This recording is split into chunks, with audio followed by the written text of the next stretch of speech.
কাদের দেয়, অনুদানের প্রাপ্য, এই ব্যাপারটা নিয়ে বলার আমার প্রয়োজন আছে। একটু পেছন দিকে চলে যায়।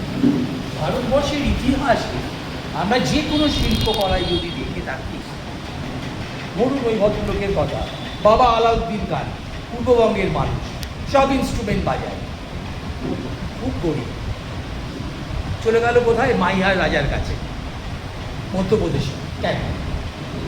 তিনি পৃষ্ঠপোষক হলেন ওনার গানের, নাচের, বাজনার। তিনি মাইহার ব্যান্ড বানালেন। আরও ব্যাকে চলে যান, কাঞ্চি, নবরত্ন সব।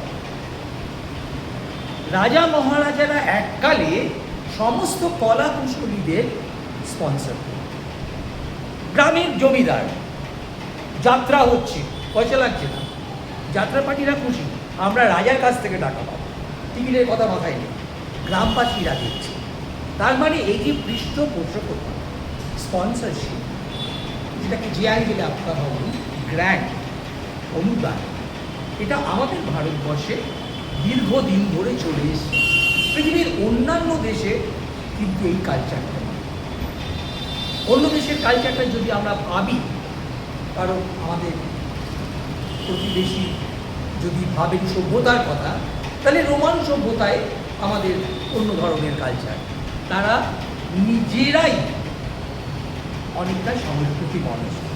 অতএব রাস্তায় যদি একজন লোক গিটার বাজিয়ে গান করে, টুপিটা রেখে দেয়, যে কোনো ভদ্রসভ্য হলো পকেট থেকে $2 ফেলবে।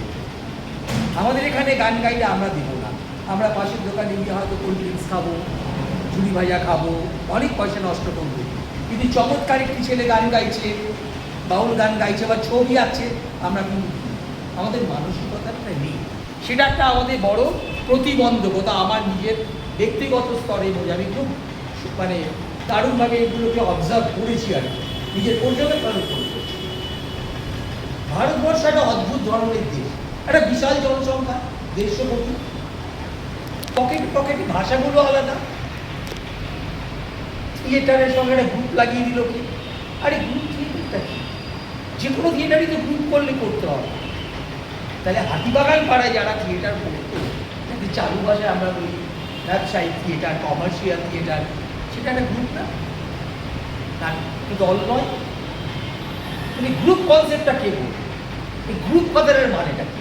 এটা কোথা থেকে আসবে আপনারা কি জানেন? গ্রুপ কথাটা প্রথম শুরু হলো বামপন্থীদের আইপিটি আন্দোলন, ইন্ডিয়ান পিপলস থিয়েটার অ্যাসোসিয়েশন, আপনারা জানেন। তো আইপিটি এর যে কনসেপ্টটা যেটা হলো, সেখান থেকে নাটকটা স্টার্ট হলো।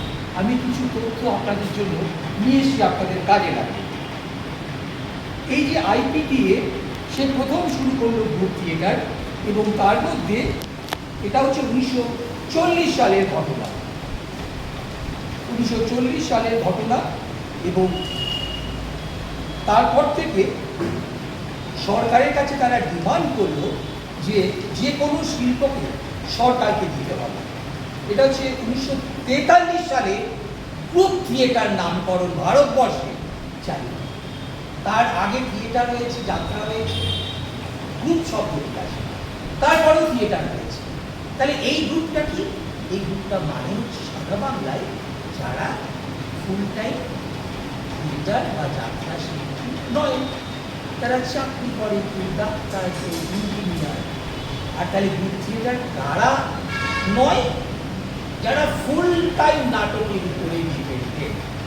আমাদের হাতিবাগান পাড়ায় যে যারা করতেন, সেখানেও প্রশ্নবিধক আছে, অনেকেই চাকরি বাকরি করে নাটক করতেন, যাত্রা থিয়েটার করতেন, অনেকেই সিনেমাও করছে, নাটক করছে। এই গ্রুপ থিয়েটার প্রশ্নটা, ব্যাপারটা কোশ্চেন মার্ক হয়ে গেল। প্রথম গ্রুপ থিয়েটারটা হলো, ইতিহাস বলছে এটা, বিজন ভট্টাচার্যের ব্যাপার, সেটা হলো 1944 সালে। আর 1950 থেকে 70 নকশাল মুভমেন্ট শুরু হচ্ছে, ভারতবর্ষ স্বাধীন হয়েছে। এই 50 থেকে 70, এই 20টি বছর আমরা বলি গোল্ডেন এরা, স্বর্ণযুগ গ্রুপ থিয়েটার। গ্রুপ থিয়েটারের মধ্যে অধিকৃত যদি আমরা বলি, সেই সময়কার বহুবিধ পিটি থিয়েটার গ্রুপ, উৎপল দত্তের, নান্দিকারের অনিকেশ বন্দ্যোপাধ্যায়, তো আছেনই বাদল সরকারের তার থিয়েটার। আর প্রধান বৈশিষ্ট্য যারা হলো যে এই দলগুলোর মুখ্য উদ্দেশ্য হচ্ছে মুনাফা করা। যে কোনো থিয়েটার যেগুলো হতো কমার্শিয়াল থিয়েটার, তাদের একটা প্রডিউসার থাকে, সে একজন ফিনান্সিয়ার, সে টাকা ঢাললো 5 লাখ টাকা, রঞ্জিত মল কাঙ্কারিয়া অমুক তমুক, যে ভাই 5 লাখ দিলাম, আমি কিছু চাই না, আমার 8 লাখ দরকার। তাহলে মুনাফা হচ্ছে, একটা ব্যবসা। গ্রুপ থিয়েটারের মূল উদ্দেশ্য হচ্ছে যে থিয়েটারটা মুনাফা করে না, যদি টাকা প্রফিট হয় সেই টাকাটা আবার নাটকের মধ্যে রিইনভেস্টমেন্ট হবে, শুধুমাত্র নাটকের কারোর পক্ষে থাকবে না। এবারে প্রশ্নটা হচ্ছে যে আমাদের এই অনুদান নিয়ে যে চেঁচামেচি চলছে, এই অনুদানগুলো কি জিনিসটা?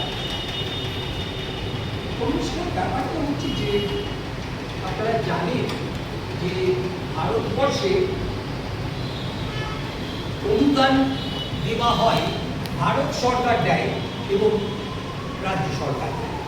তো ভারত সরকারের এজেন্সি কারা সেটা আপনাদের জানতে হবে। যা নাটক তো সহজ একদম, সেটা হচ্ছে মিনিস্ট্রি অফ কালচার। এরা আমাদের গ্র্যান্ট দেয়, আমাদের মানে নাটক করে। মিনিস্ট্রি অফ কালচার শুনে রাখুন। সঙ্গীত নাটক একাডেমি, এরা আমাদের গ্র্যান্ট দেয়। কত টাকা গ্র্যান্ট দেয় সেটা পরে বলছে। এনএসটি, তারা নিজেরা নাটক করে, নাটক শেখায়, ন্যাশনাল স্কুল অফ ড্রামা। কিন্তু কলকাতাতে ভাবনা নাট্য দল আছে, যদি বলে এনএসটি দিতে আমরা নাটক পর্যায়ে খরচা বলছে নেই, NST national school of drama. আর দেয় ICCR, Indian council of cultural relation. কলকাতায় টাটা সেন্টারের পাশে আপনারা গেছেন, এই হলটা, ওখানে আইসিসিআর এর অফিস আছে, ওদের অডিটোরিয়াম ওখানেও আছে, আবার সল্ট লেকেও আছে। ইজেডসিসি 4টে জোন আছে, ইস্ট, ওয়েস্ট, নর্থ, সাউথ। আমাদের ওয়েস্ট বেঙ্গলটা ইজেডসিসি পড়ে। আইসিসিআর এর ইজেডসিসির কাছেও আমরা আবেদন করিনি, এখনো করতে পারি। এই সবগুলোই বলছি চাপে কমে, মানে হঠাৎ আমাকে উঠতে হচ্ছে, এই টপিকে খুব অবাক করে রাখতে হবে। আরেকটি আমাদের রাজ্য সরকারের তথ্য সংস্কৃতি দেয়, এই পশ্চিমবঙ্গ রাজ্য। এখন আপনি বলবেন তাহলে সব রাজ্য কি দেয়? মোটেই না। যে রাজ্যের সংস্কৃতি পরস্প নেই, নাগাল্যান্ড দেয় কি না, মিজোরাম দেয় কি না, ঝাড়খণ্ড দেয় কি না, বিহার দেয় কি না, 36টি রাজ্য, সব রাজ্য সরকার দেয় না। যে রাজ্য সরকার মনে করে যে শিল্প করা, যে কোনো শিল্প, ছবি আঁকা থেকে শুরু করে, গান বাজনা থেকে শুরু করে, বাজনা, নৃত্য, একটা ভ্যালু আছে, মূল্য আছে, যে মূল্য মানুষের জীবনযাত্রায় প্রয়োজন। শুধুমাত্র খাওয়া, পড়া, কাপড় করলেই ভালো লাগছে না। এই গুড ফিলিংস, গুড ভাইবস তৈরি করতে কে পারে? একটা গান শুনলে, একটা নাটক দেখলে, একটা ছবি দেখলে, এই যে গুড ফিলিংস তৈরি হয়, মানে আমাদের মনের মধ্যে, তার মানে জীবনযাত্রার জন্য এর একটা প্রয়োজনীয়তা আছে। যে রাজ্য সরকার মনে করে তারা গ্র্যান্ট দেবে, তারা প্রমোট করবে, তো রাজ্য সরকারের গ্র্যান্ট।